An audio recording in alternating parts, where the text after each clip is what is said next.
العزيز له الرب يمن فبعد الحزن يصبح طوبى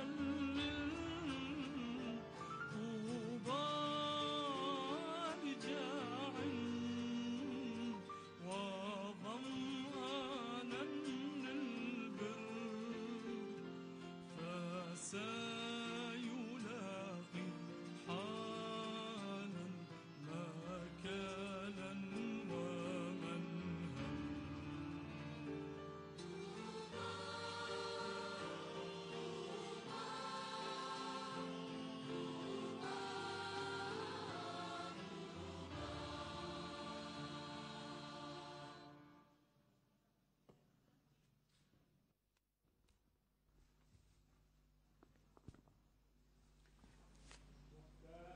لا لا بمرو تشبحت لا لا بمرو تشبحت لا لا لا ما صور لونينا شاف قل عدان العالمين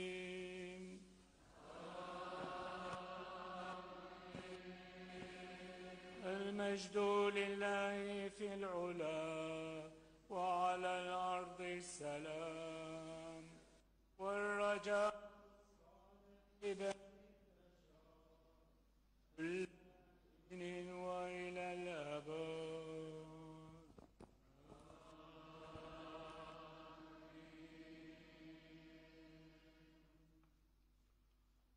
Concedici, o Dio, di apprestarci con desiderio all'incontro con Te in questa solennità eucaristica, con l'olio della fede, la luce della speranza, il fuoco dell'amore e il rinnovo dello Spirito, per essere degni di partecipare alla gioia della salvezza preparata da Te per noi, in modo da rendersi gloria, lode e adorazione. O Padre, Figlio, Spirito Santo, ora e nei secoli.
O Cristo, luce del mondo, ti chiediamo di illuminare i nostri cuori con le nostre menti, con la tua splendida luce, in modo che si disperdano le tenebre del peccato che è in noi e ne siamo liberati. Ti supplichiamo di giudicarci sempre in modo da comportarci secondo i tuoi comandamenti vivificanti, così da rendere gloria al tuo Padre eterno e al tuo Spirito Santo ora e sempre.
Signore, veramente tu dai ai nostri corpi la risurrezione e alle nostre anime la salvezza e conservi per sempre la nostra vita.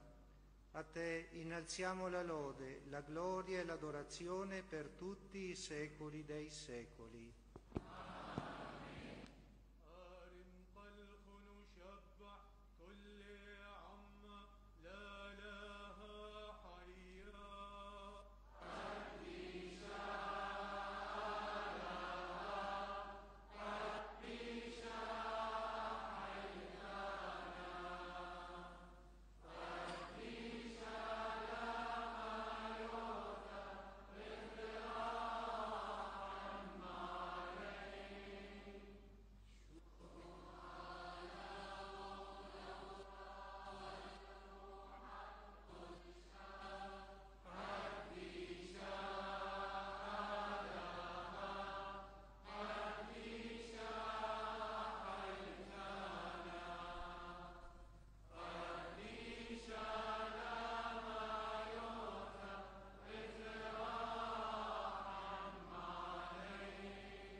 Signore Dio nostro, amante delle nome, illuminaci con la tua luce, rinnovaci con l'effusione del tuo Spirito Santo, rendici degni di ascoltare la tua parola vivificante e di comprenderla per adempiere la tua santa volontà in ogni cosa. A te dobbiamo innalzare la gloria, l'onore e l'adorazione ora e per sempre.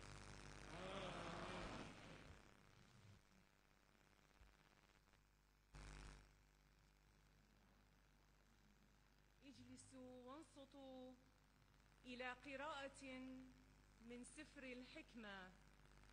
بارك معك.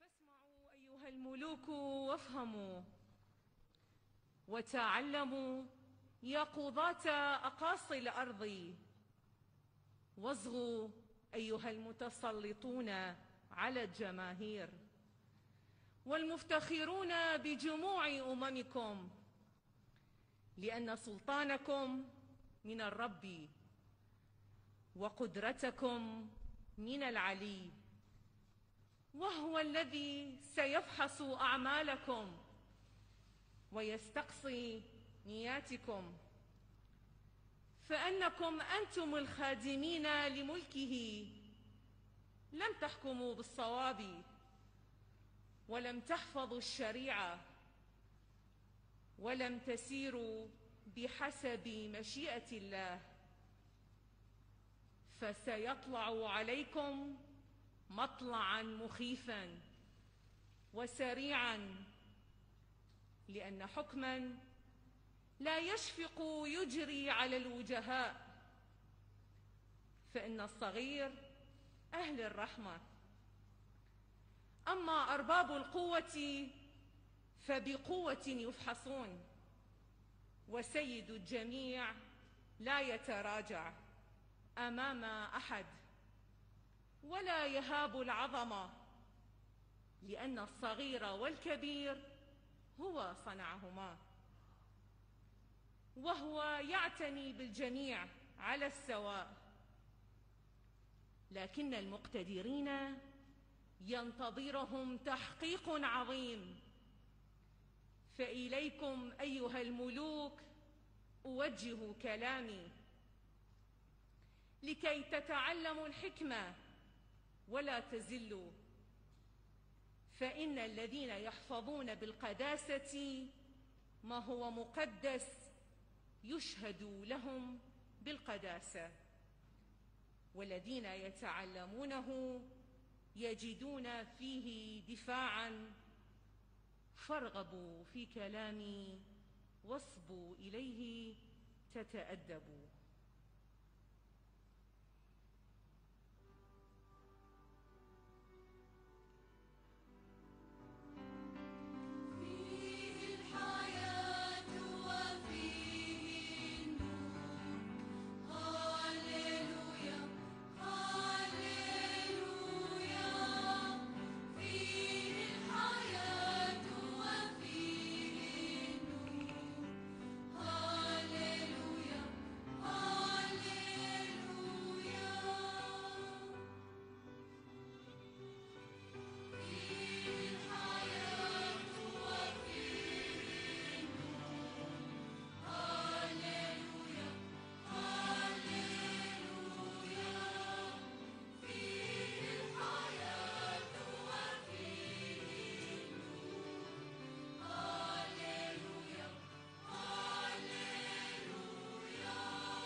من رسالة بولس الرسول الأولى إلى أهل كورنثوس. بارك معك. Dio Onnipotente ti benedica. اطمحوا يا إخوتي إلى المواهب العظمى، وها إني أدلكم على طريق أفضل منها كثيرا. لو تكلمت بلغات الناس والملائكة ولم تكن لي المحبة، فما أنا إلا نحاس يطن أو صنج يرن.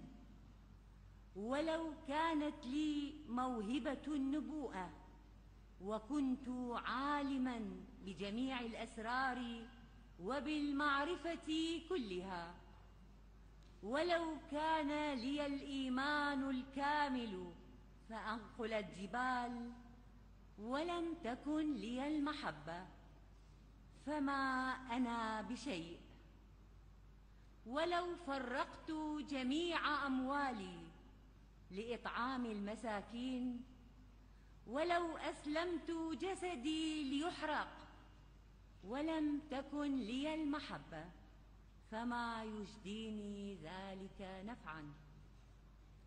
المحبة تصبر، المحبة تخدم، ولا تحسد ولا تتباهى، ولا تنتفخ من الكبرياء، ولا تفعل ما ليس بشريف، ولا تسعى إلى منفعتها، ولا تحنق ولا تبالي بالسوء، ولا تفرح بالظلم، بل تفرح بالحق، وهي تعذر كل شيء، وتصدق كل شيء، وترجو كل شيء، وتتحمل كل شيء.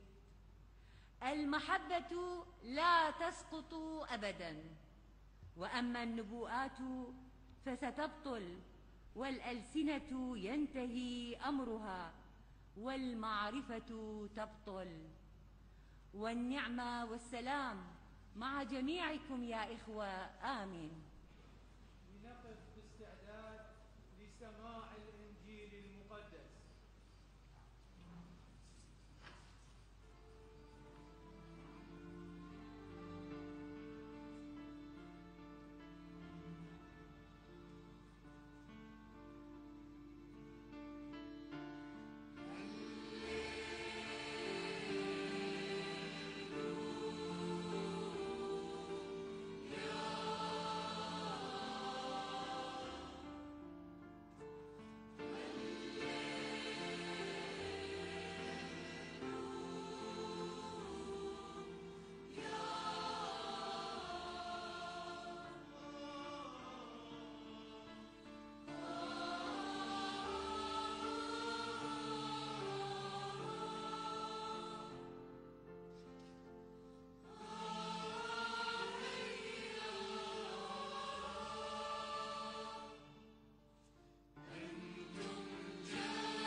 Dio Onnipotente ti benedica,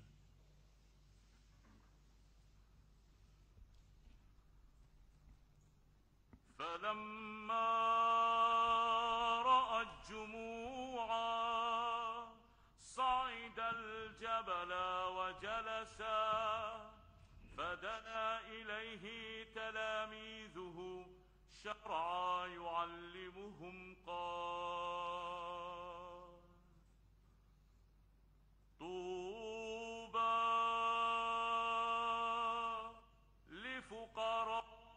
الروح فإنا لهم ملكوت السماوات طوبى للودعاء فإنهم يرثون الأرض طوبى للمحزونين فإنهم يعزون طوبى للجياع والعطاش إلى البر فإنهم يشبعون طوبى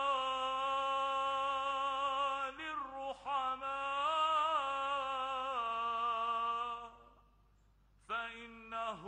فإنهم يرحمون طوبى لأطهار القلوب فإنهم يشاهدون الله طوبى للساعين إلى السلام فإنهم أبناء الله يدعون طوبى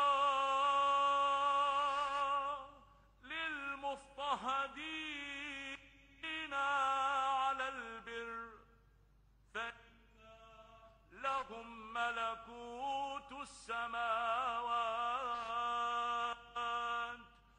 طوبى لكم إذا شتموكم واضطهدوكم وافتروا عليكم كل كذب من أجل اسمي افرحوا وتهللوا إن أجركم في السماوات عظيم هكذا اضطهدوا الأنبياء من قبلكم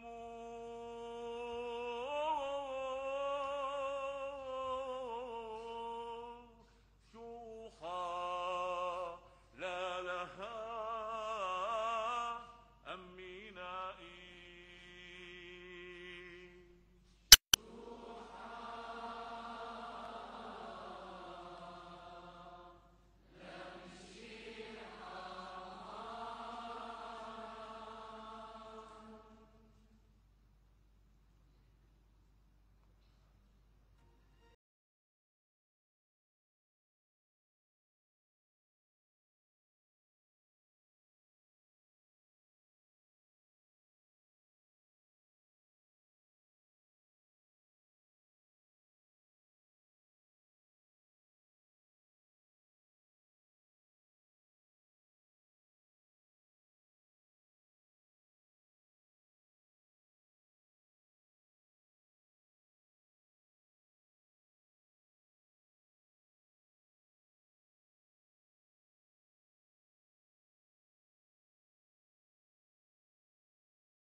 terra è stata coltivata da tempi antichissimi. La sua ricerca da sempre affascina l'uomo.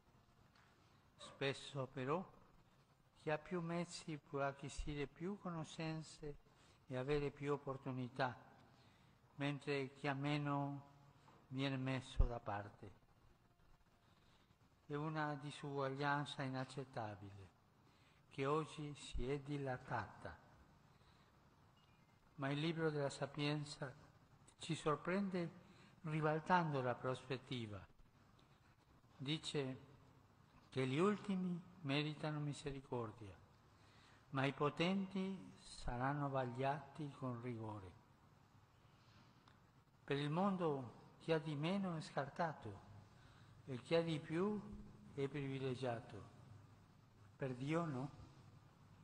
Chi ha di più potere è sottoposto a un esame rigoroso, mentre gli ultimi sono i privilegiati di Dio. تكلمنا كلمة الله اليوم على الحكمة والشهادة والوعود. ظهرت الحكمة ونمت في هذه الأرض منذ أقدم العصور، والبحث عنها فتن الإنسان دائما. ومع ذلك في كثير من الأحيان من كثرت إمكاناته هو الذي زاد كسبه للمعارف وزادت فرص الحياة أمامه، أما الذي قلت إمكاناته فقد ترك جانبا وصار مهمشا، وهذا أمر لا يمكن القبول به، مع أن عدم المساواة هذه قد اتسعت اليوم وزادت. لكن يفاجئنا سفر الحكمة ويعكس وجهة النظر فيقول إن الصغير أهل الرحمة، أما أرباب القوة فبقوة يفحصون. في نظر العالم من لديه القليل ينبذ ويهمش، ومن لديه الكثير فهو المميز. أما في نظر الله فصاحب القوة يخضع لامتحان صارم، والآخرون هم المميزون لدى الله. Gesù, la sapienza in persona, completa questo ribaltamento nel Vangelo, non in un momento qualunque, ma all'inizio del primo discorso con le beatitudini. Il capovolgimento è totale. I poveri, quelli che piangono, i perseguitati, sono detti beati. Ma come è possibile? Beati per il mondo sono i ricchi, i potenti, i famosi. Vale chi ha, chi può, chi conta. Per Dio no. Non è più grande chi ha, ma chi è povero in spirito. Non chi può tutto sugli altri, ma chi è mite con tutti. Non chi è acclamato dalle folle, ma chi è misericordioso col fratello. A questo punto può venire un dubbio. Se vivo come Gesù chiede, che cosa ci guadagno? Non rischio di farmi mettere i piedi in questa testa dalle altre? La proposta di Gesù conviene o è perdente? Non è perdente, ma sapiente. La proposta di Gesù è sapiente perché l'amore, che è il cuore delle beatitudini, anche se pare debole agli occhi del mondo, in realtà vince. Sulla croce si è dimostrato più forte del peccato. Nel sepolcro ha sconfitto la morte. È lo stesso amore che ha reso i martiri vittoriosi nella prova, e quanti ce ne sono stati nell'ultimo secolo, più che nei precedenti. L'amore è la nostra forza, la forza di tanti fratelli e sorelle che anche qui hanno subito pregiudizi e offese, maltrattamenti e persecuzioni per il nome di Gesù. Ma mentre la potenza, la gloria e la vanità del mondo passano, l'amore rimane. Come ci ha detto l'Apostolo Paolo, non avrà mai fine. Vivere le beatitudini allora è rendere eterno quello che passa, e portare il cielo in terra. يكمل يسوع الحكمة المشخصة هذا الانقلاب في الإنجيل، وليس في أي لحظة، ولكن منذ البداية في أول خطاب له في التطويبات. الانقلاب كامل. قال إن الفقراء والباكين والمضطهدين هم المطوبون. كيف يمكن أن يكون ذلك؟ في نظر العالم الأغنياء والأقوياء وأصحاب الشهرة هم المطوبون. له قيمة من يملك ومن يقتر ومن كان معتبرا. ليس كذلك في نظر الله. في نظر الله ليس الكبير من يملك، بل الفقير في الروح. ليس الذي يقدر أن يفرض كل شيء على غيره، بل الوديع مع الجميع. ليس من تهتف له الجموع، بل من يرحم أخاه. هنا يمكن أن يراودنا شك وسؤال: إن كنت أعيش كما يطلب يسوع، ماذا أكسب من ذلك؟ ألا أخاطر بأن أدع الآخرين يدسونني تحت أقدامهم؟ عرض يسوع هل هو مناسب أم خاسر؟ عرض يسوع ليس خاسرا، لكنه حكيم. عرض يسوع حكيم لأن المحبة التي هي قلب التطويبات حتى لو بدت ضعيفة في نظر العالم فإنها في الواقع تنتصر. بين يسوع على الصليب أنه أقوى من الخطيئة، وفي القبر هزم الموت. إنها المحبة نفسها التي جعلت الشهداء ينتصرون في المحنة، وكم كانوا كثيرين في القرن الماضي، أكثر منهم في القرون الماضية. المحبة هي قوتنا وقوة إخوة كثيرين لنا وأخوات عانوا هنا أيضا من الأحكام المسبقة والإساءات وسوء المعاملة والاضطهادات من أجل اسم يسوع. وبينما تزول قوة العالم ومجده وأباطيله، المحبة تبقى، كما قال لنا الرسول بولس: المحبة لا تسقط أبدا. العيش بحسب التطويبات، وبالتالي أن نجعل الزمنية العابرة أبديا، وأن ننزل السماء إلى الأرض. Ma come si praticano le beatitudini?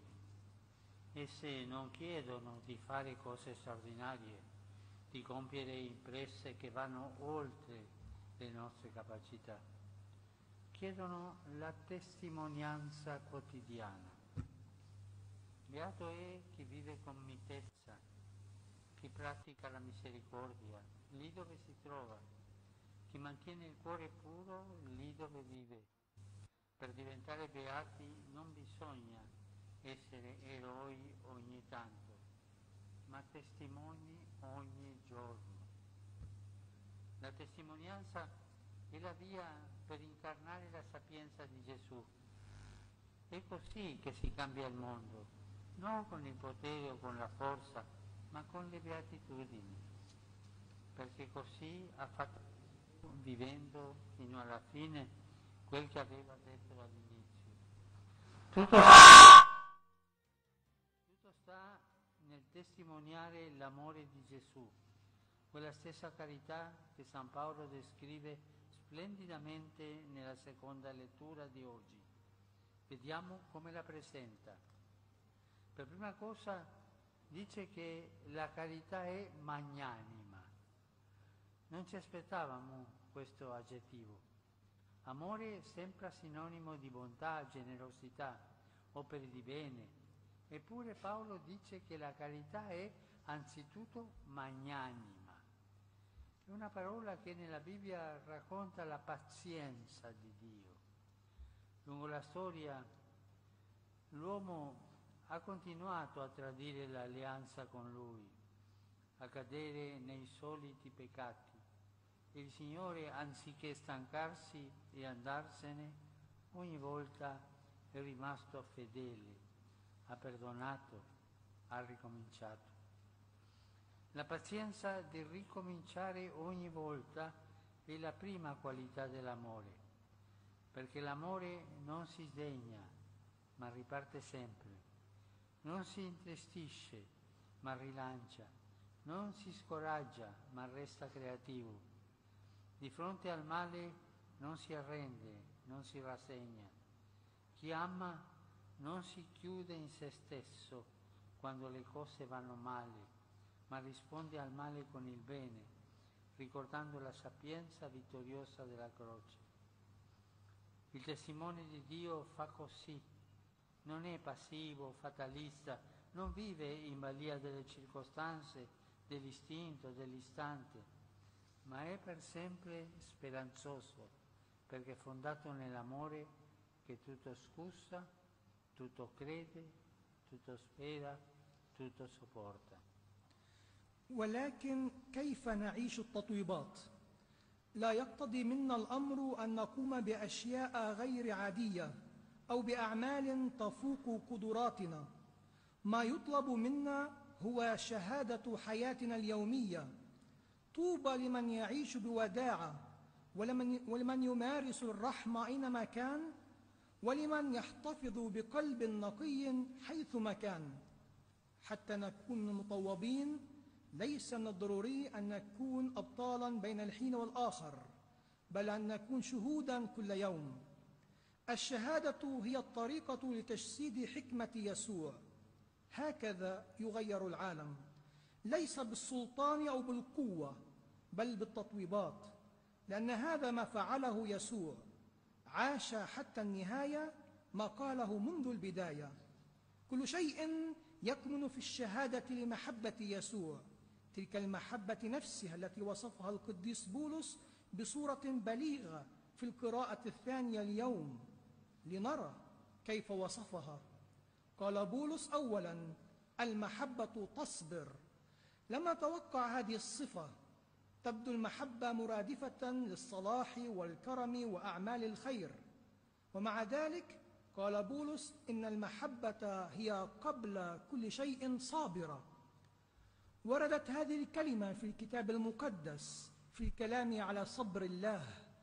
ظل الإنسان عبر التاريخ يخون العهد مع الله ويقع في خطاياه المعتادة، والله لم يتعب ولم يترك الشعب، بل بقي أمينا كل مرة وغفر وبدأ من جديد. الصبر والبدء من جديد في كل مرة هو الصفة الأولى للمحبة، لأن المحبة لا تغضب بل تنطلق دائما من جديد، ولا تحزن بل تفرح، ولا تيأس بل تبقى خلاقة. وأمام الشر لا تستسلم ولا ترضخ. من يحب لا ينغلق على نفسه عندما تسوء الأمور، بل يجيب على الشر بالخير ويتذكر حكمة الصليب المنتصرة.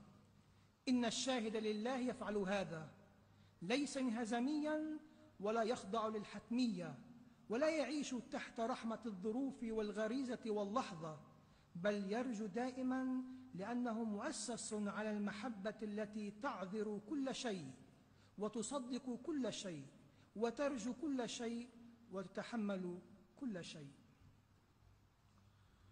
Possiamo chiederci, e io come reagisco alle situazioni che non vanno? Di fronte all'avversità ci sono sempre due tentazioni. La prima è la fuga, scappare, voltare le spalle, non volerne più sapere. La seconda è reagire da arrabbiati, con la forza. È quello che accade ai discepoli nel Getsemani. Davanti allo sconcerto molti si diedero a fuga e Pietro prese la spada. Ma nella fuga, nella spada, risolsero qualcosa. Gesù invece cambiò la storia, come con la forza umile dell'amore, con la sua testimonianza paziente. Così siamo chiamati a fare noi, così Dio realizza le sue promesse. La sapienza di Gesù, che si incarna nelle beatitudini, chiede la testimonianza e offre la ricompensa, contenuta nelle promesse divine. Vediamo infatti che a ogni beatitudine segue una promessa. Chi le vive avrà il regno dei cieli, sarà consolato, saziato, vedrà Dio.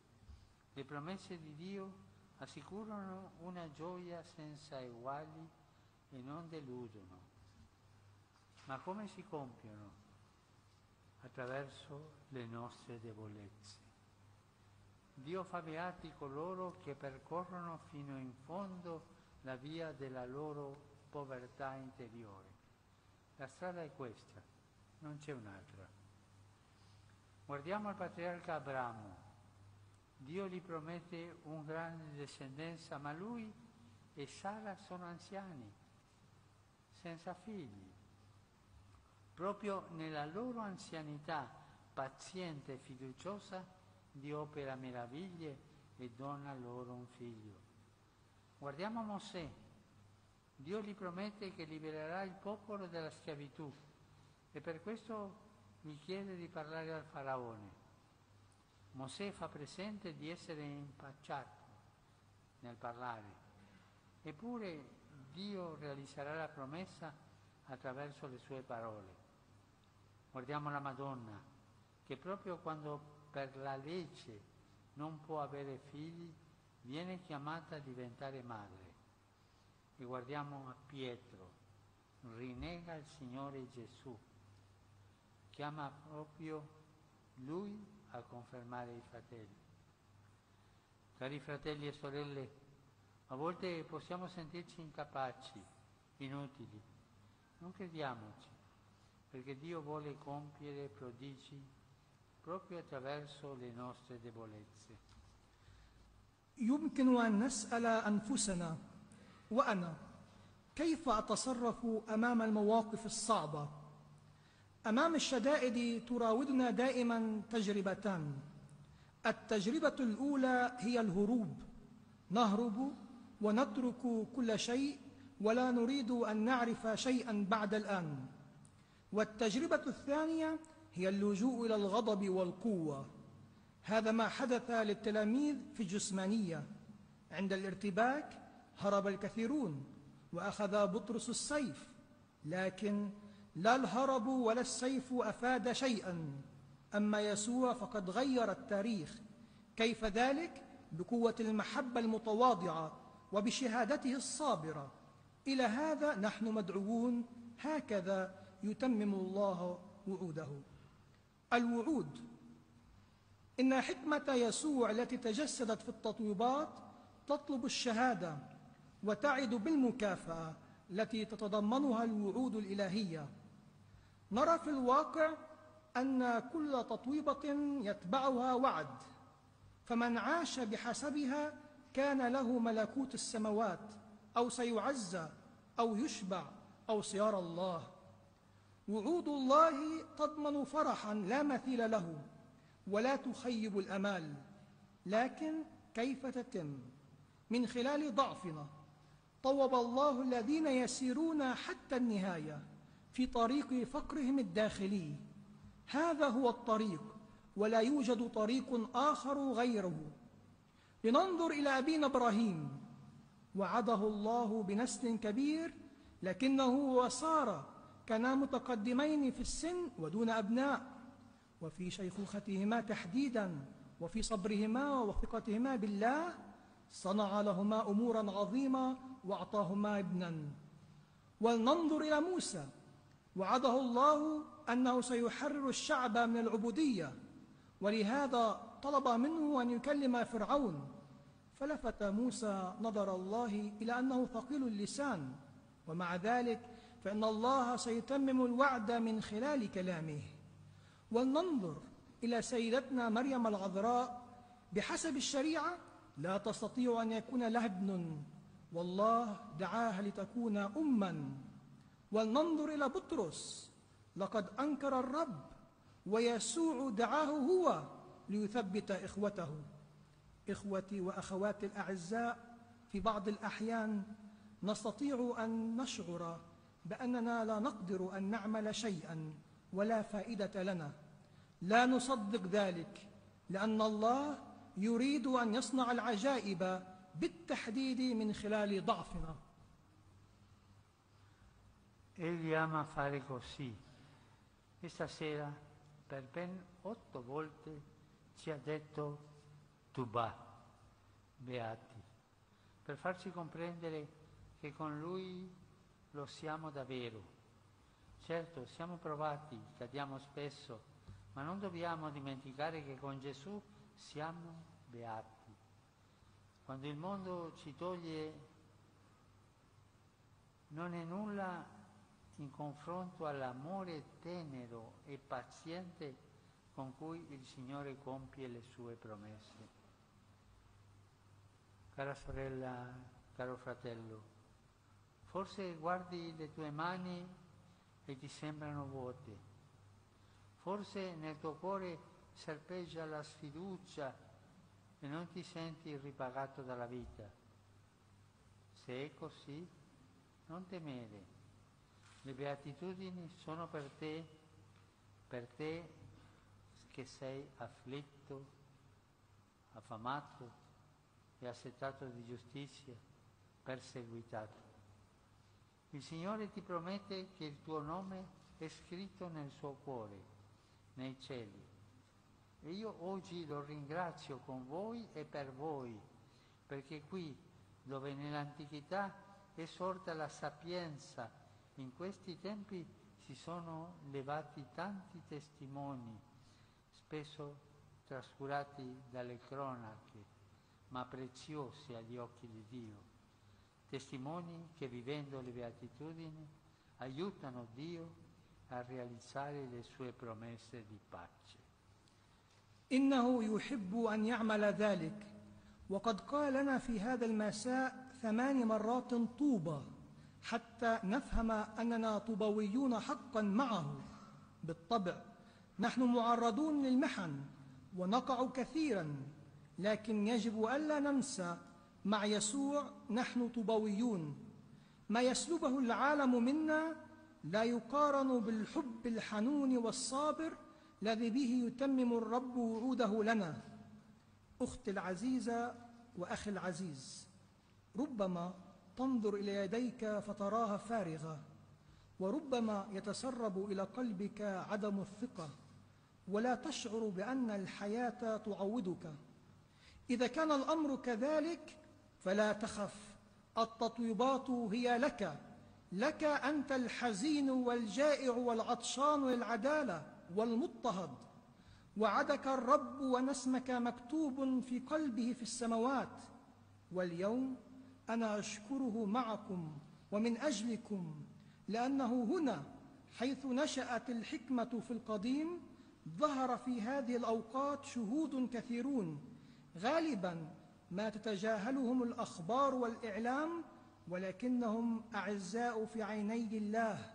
هؤلاء الشهود الذين يعيشون التطويبات هم أعوان الله يساعدونه في تحقيق وعده بالسلام.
أيها الرب الإله، أعن الكنيسة المقدسة بقوة الروح لكيما تشهد للمسيح بشجاعة وتكون لبلدنا علامة للمصالحة والتضامن بين جميع أبناء إبراهيم أبينا في الإيمان.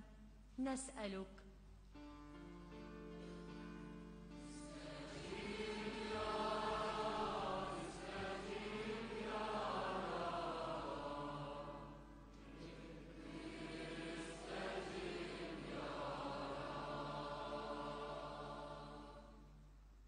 بابا قديشة مبهر قديشوثة بابا فرانسيس وبابا بطريركا مار لويس وكلي أبسقوبي وكهنة وشماشة وربان وربانياثا وكل آني دي لبريش جيني تمريا آلها تدياوي ميخلتا روحانيثا حبت بابواثا تلبواثا دمهيمني صوبك وبشبيخوثا صوب كل برناشا. نسألك.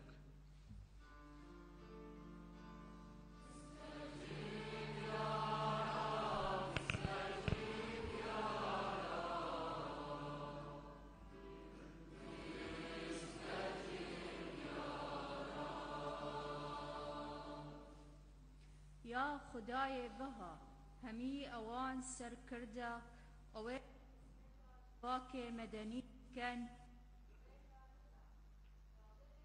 هناك بو پاراتن انگیا نو برج آشتی و آزادی. نسألك.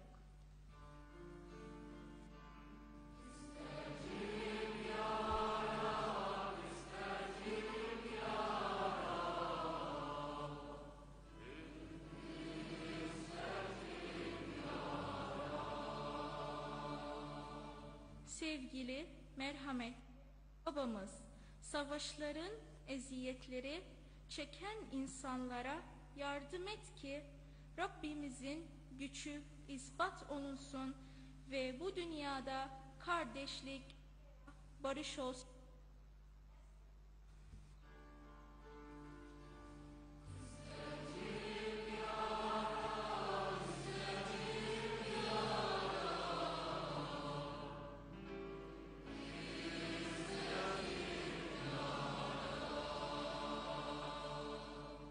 God, loving and caring Father, please look at us as a family of yours, so we may become in this Eucharistic celebration a lively and substantial offering to you and an expression of love, gathering, and Christian witness in the midst of our brothers. نسألك.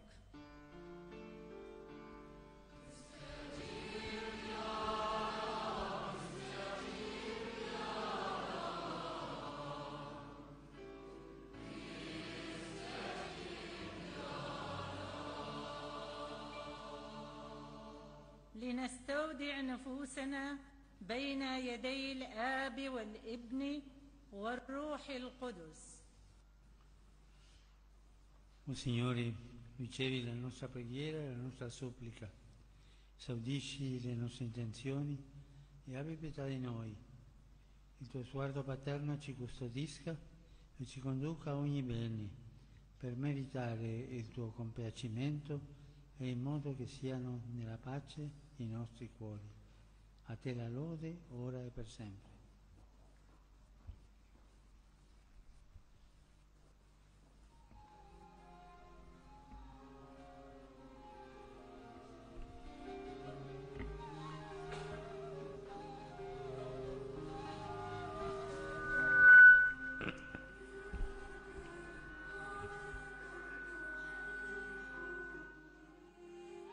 نقدم لك ذاتنا والقلب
صفات 19 أخوتنا المسلمين يعلنون إيمانهم بطريقة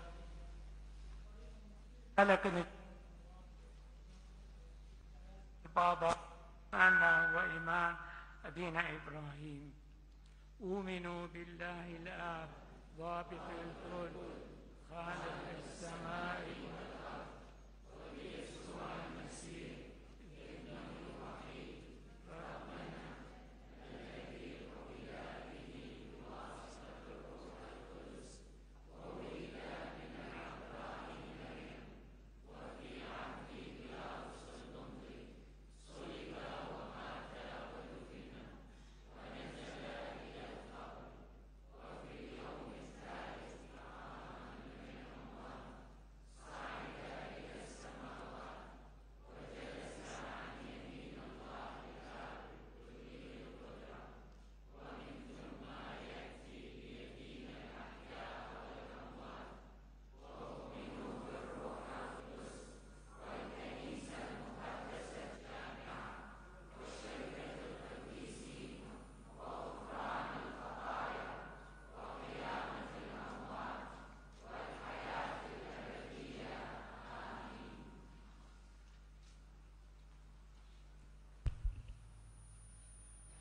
A te, oh Dio, Padre della verità, del tuo unico Figlio Gesù Cristo, allo Spirito Santo, vivo e vivificante, rendiamo gloria, onore, ringraziamento e adorazione, ora per i secoli dei secoli.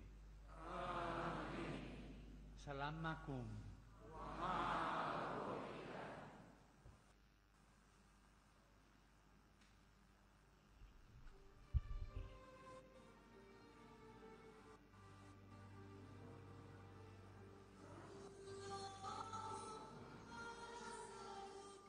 السلام لوطن افتقد السلام اللهم نسألك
العنون مدعايكم.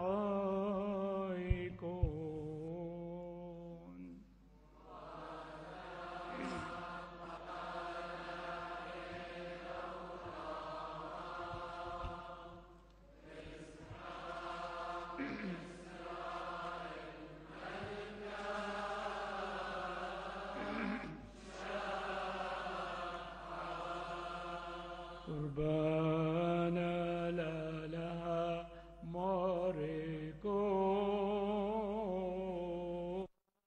مقارو.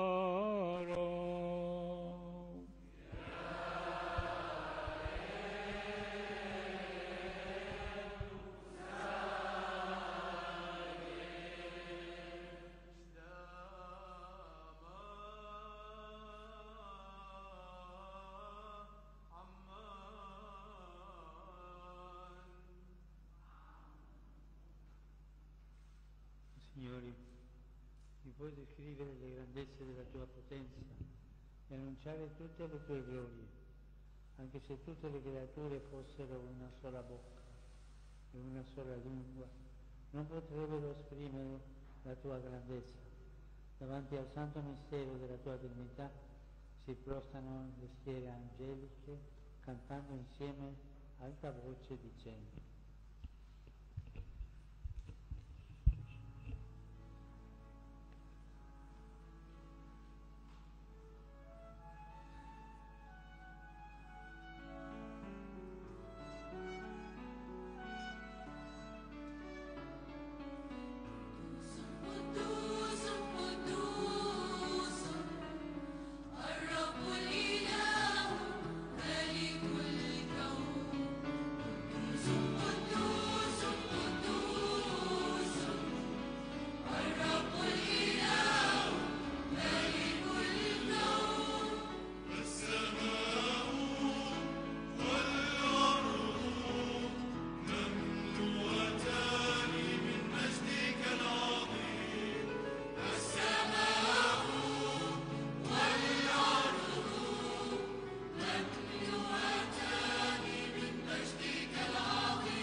in queste schiere celesti ti lodiamo, onso Dio nostro Re, e benediciamo il tuo Verbo fatto carne, tua splendida icona che svuotò se stesso e divenne uomo perfetto per la nostra salvezza, per rinnovare in noi la tua immagine e somiglianza, e ci consegnò questo mistero che ora offriamo davanti a te.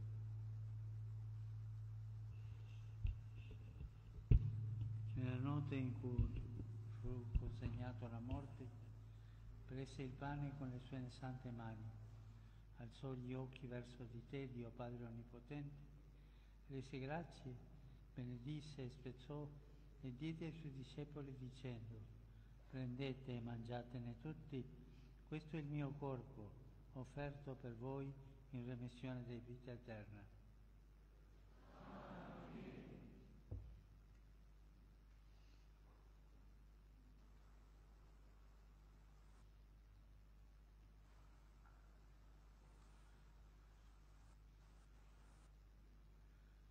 Similmente, dopo la cena, prese con sé, con le sue sante mani, un calice puro, rese grazie, benedisse, lo diede ai suoi discepoli dicendo: prendete e bevetene tutti, questo è il mio sangue, per la nuova ed eterna alleanza, mistero della fede. versato per voi e per molti in remissione dei peccati e per la vita eterna.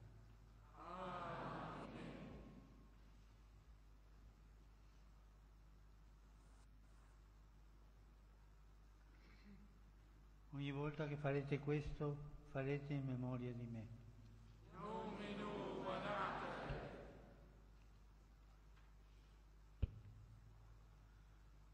Come ci hai comandato, ecco che noi, tuoi devoti, o Signore, ci siamo riuniti per ricordare la tua morte e risurrezione, mistero di salvezza con cui ci ha fatto rivivere, perdonando i nostri peccati, illuminando la nostra mente e soccorrendo la nostra debole natura con la tua copiosa indulgenza. Per tutte le grazie innalziamo a te la gloria, l'onore, il ringraziamento e l'adorazione per sempre.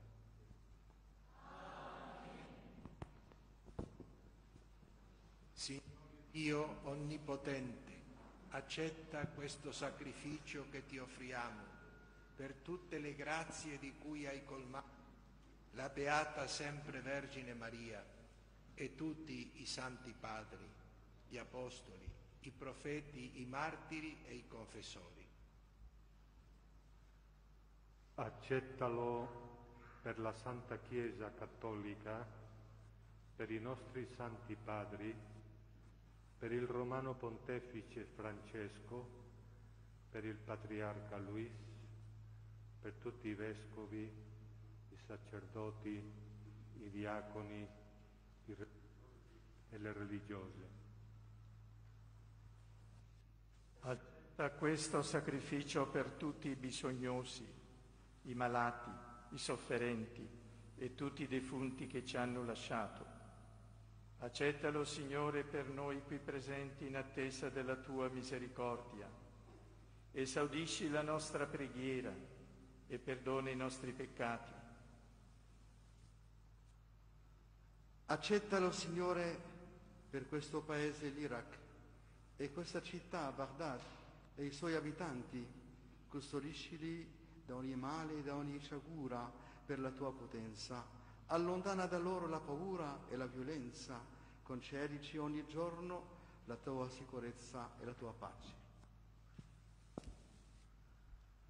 Noi pure, tuoi deboli devoti, radunati nel tuo nome, ritti ora alla tua presenza, avendo ricevuto per tradizione apostolica dai nostri padri quanto ha prescritto il tuo Figlio, celebriamo con gioia e esultanza questo grande santo mistero, il mistero della passione, della morte, della sepoltura, della resurrezione di Gesù Cristo, nostro Signore e Salvatore.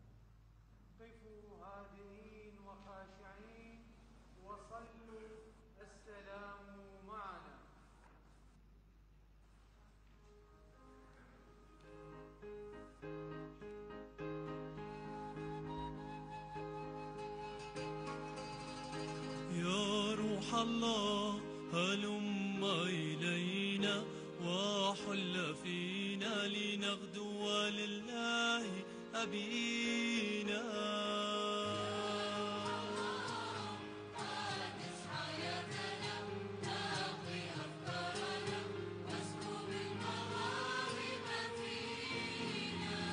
ندعوك تعال فتأتي في الحال فنرى بعين منيرة تغير المحال تحول عالمنا لأرض جديدة وتجعل قلوبنا سماء جديدة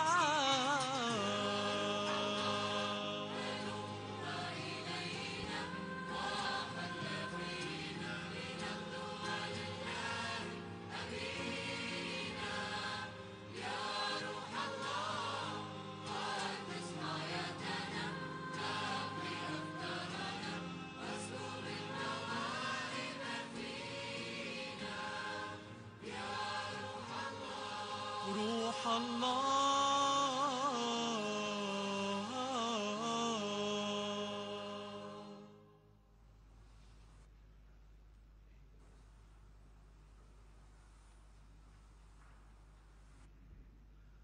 Venga, oh Signore, il tuo Santo Spirito e si fermi su questi oblati, le benedica, le santifichi, affinché diventino il corpo e il sangue di Cristo, in remissione dei nostri peccati per la nostra salvezza e per ottenere la vita eterna che ci ha promesso. A te la gloria, l'onore, il ringraziamento e l'adorazione, al tuo Figlio unigenito e allo Spirito Santo, ora e per sempre.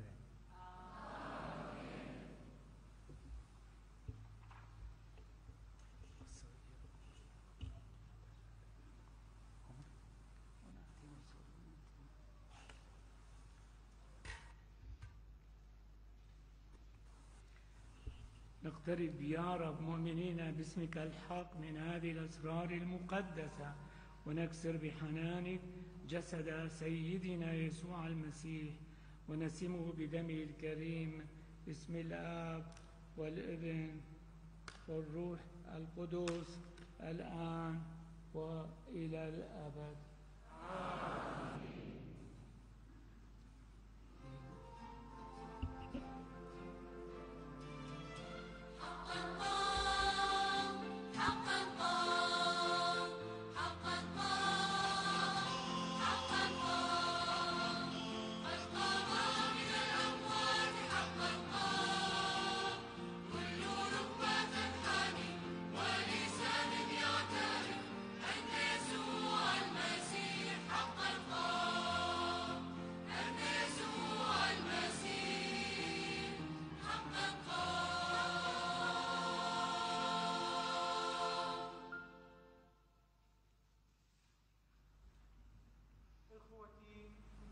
لنجلس في لحظة صمت ونراجع ذاتنا ونندم على خطايانا استعدادا لتناول جسد الرب ودمه.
Signore Dio misericordioso e clemente, ci rivolgiamo a te affinché perdoni i nostri peccati e ci santifichi, in modo che sia meritevole di presentarci davanti a te, puro e voto glorioso e con la verità che ci hai donato nella tua misericordia, dicendo:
in misericordia, non lasciarci soccombere nella tentazione, ma liberaci dal male e dai suoi sostenitori, perché tu hai il regno, la potenza, la sovranità in cielo e in terra, ora e sempre.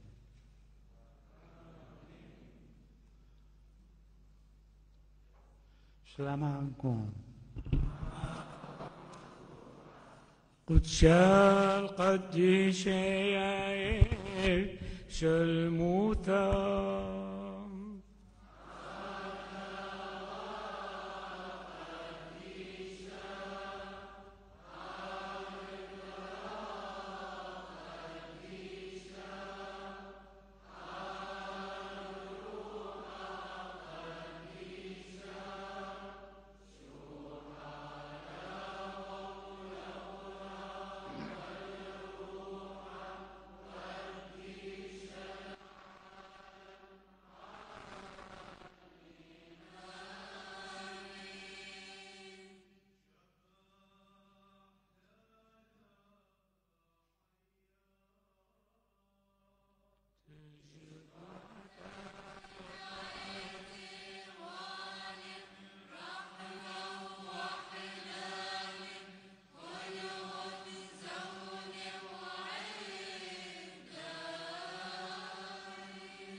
غفار طيب في المحيا ورئيس وشيكا استوي برحمة عم كلان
She